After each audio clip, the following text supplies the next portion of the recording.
So didn't really miss a beat against the top 5 run defense. No, they didn't. So we're looking at the Patriots now, and of course, it was another challenge. This is another obstacle. Tom Brady doesn't do so well and fare very well in Denver, and he goes there and he has a surgical game, as usual. Are the Patriots the best team in the AFC, as fatigued as we may be? Right now, I would say yes. And as I was watching the game, I started to see them fix some of the things that we were so concerned about in the beginning of the year. In the beginning of the year, it was the Patriots are going to have one of the most, I guess, dismal defenses in NFL history. Yeah. And then they start to work on those things. Again. Listen, right now they're playing at a high level, and you got to give them credit. What I did notice yesterday, more than I noticed throughout the year, this was the old Patriots, which means unfamiliar faces were making plays. You look at Marty B coming in like he never left. Who would have thought that this guy was injured and just came back from the Packers? You look at every single piece that was on the field start to make a play. So once again, we're talking about the Patriots playing the Patriot way.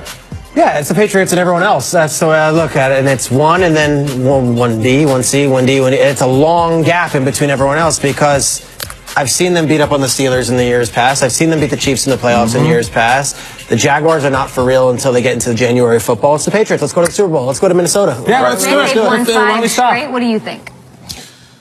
I don't think the New England Patriots are the team to beat. I think that they are now in the mix. They are no longer the only rooster in the hen house in the AFC. You got the Chiefs, who, let me remind you guys, mollywopped them in Foxborough. Yes. Drugged them through the dirt. Yeah, I remember. And then you got the Steelers. The Steelers are who they are. They struggled against the Colts, but, you know, they won the game.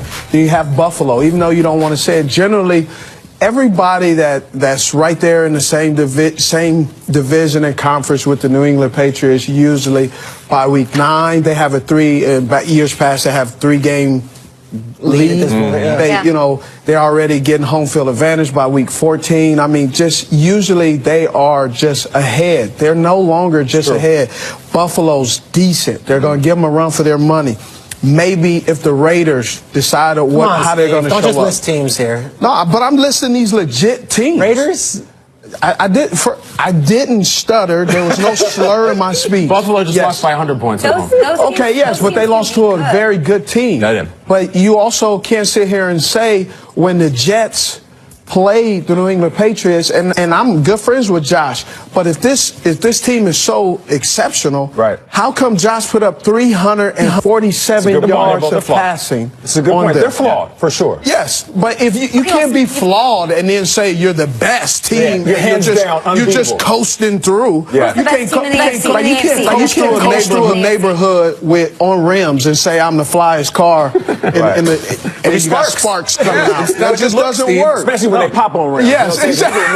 And you're on cinder blocks. Nobody wants that. The best team in the AFC. The best team in the AFC right now in the AFC is the Chiefs. Until the New England Patriots beat the Chiefs are the team. See, I like Steve because we're all going one way. Yeah. Steve goes the other way. I look at that, the victory of the Chiefs over the Patriots feels like it was 2 years ago. They had Eric Berry that game, which was huge. They won't have him anymore. Yep. And then Pittsburgh has not earned the right to ever say we're going to beat New England. Tom Brady owns them. He's never thrown an interception against Mike Tomlin. He beats them like a drum every single time. He's the guy who puts those on them rims. So I feel like January 21st, Kay, it's going to be in Foxborough. It's the AFC Championship game. I feel like we're there because I wish we could flex them into the NFC so badly. I wish we could see the Patriots in the NFC because the NFC is loaded. But right now, there's about 3 teams, and I think the Patriots are the one. I do.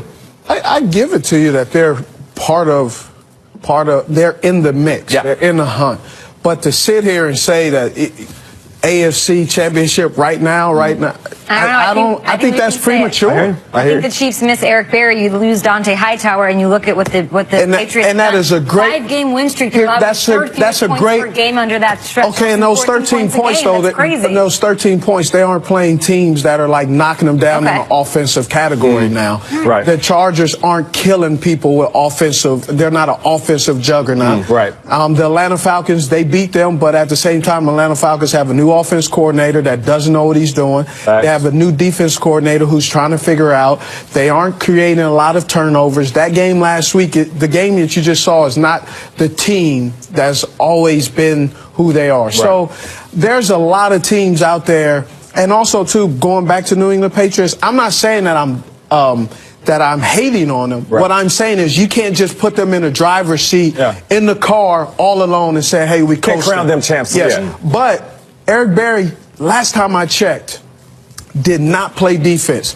And Tyreek Hill, all those guys, all the little 5'10" and under crew that the Kansas City Chiefs have, they were blowing past those guys. They were. It's true. It's a good point. Listen, you mentioned the go there, but either way, listen, Claiborne 6 sacks in his game. That is a franchise record. I think it's the second most all-time in the NFL. Dak Prescott sitting on the sideline, bummed out.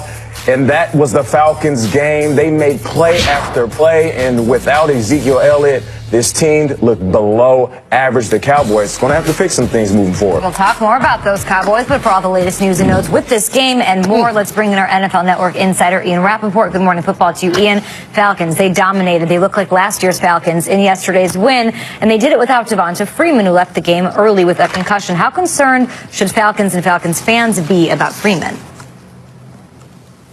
Well, there certainly should be some concern, especially anytime any player leaves the game and enters the NFL concussion protocol, which is exactly where Devonta Freeman finds himself. And now there really is no telling when he can return, because every concussion is different, every player is different, and no player is going to get on the field until they get cleared. So they go through all the steps to get cleared by an independent neurologist. Now, maybe just as concerning for Devonta Freeman is the fact that Thomas Davis came out yesterday on Twitter and said he believed that Freeman actually was concussed the week before. No proof. He didn't offer anything besides just what he saw on the field. But obviously this is something that the league and the Falcons are going to take seriously, make sure that he doesn't come onto the field until he is absolutely ready. So that does make you think that this could be something that could linger. Now, the good news for the Falcons is Tevin Coleman rushed for 80 yards and looked like a more than competent running back. So at least they'll be able to get it done in his absence. All right, let's move on to the Cowboys. Already without Tyron Smith and Ezekiel Elliott, the Cowboys lost another one of their best players yesterday. What's the status on Sean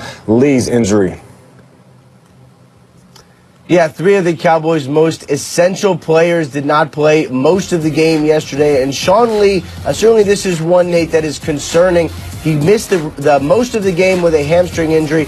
Maybe a good sign, maybe that he stayed on the sideline with his helmet on, helped his teammates, communicated it, and was very engaged. It's not like he went to the locker room and was immobilized or anything.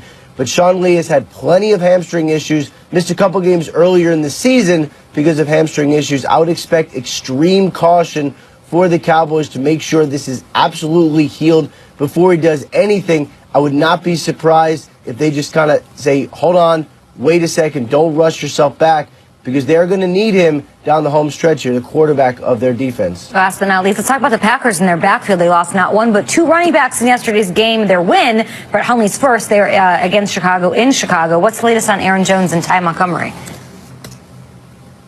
Well, we'll start with Aaron Jones, who went down with what looked like a scary knee injury. I'm told this is just an MCL sprain, a little bit of a partial tear, which basically is what a sprain is. He's going to get an MRI today, but the expectation is he's not going to miss significant time, probably miss a couple games, but at this point it is not something that is considered serious. And Ty Montgomery, who stepped in very ably after Aaron Jones left, he left the game with a rib injury. He's going to get some tests today to determine how serious this is.